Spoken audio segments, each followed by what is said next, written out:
কেরাত শ্রবণ করার জন্য চুপচাপ থাকবো। ইমাম সাহেবের কাজ হলো আউযুবিল্লাহ বিসমিল্লাহ পড়ে কোরআন শরীফ তেলাওয়াত করবেন, অন্য আরেকটি সূরা ফাতিহার সঙ্গে অন্য সূরা মিলিয়ে তারপরে প্রথম রাকাত পরিপূর্ণ করবেন। দ্বিতীয় রাকাতের জন্য দাঁড়িয়ে কেরাত শুরু করবেন।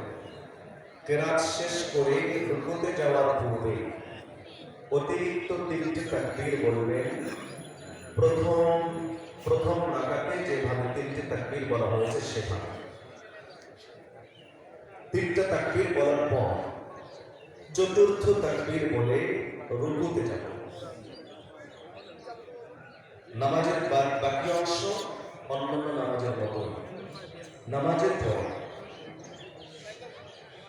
খুতবা হবে। এই খুতবাটা পড়াটা দেওয়াটা এটা সুন্নাহ, কিন্তু শ্রবণ করাটা ওয়াজিব।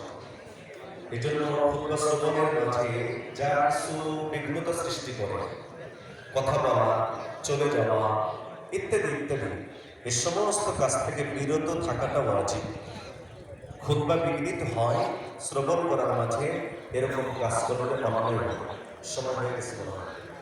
আমরা একটু মিনিট বাড়ি সকলে আর 1-2 মিনিট সময় বাড়িয়েছি।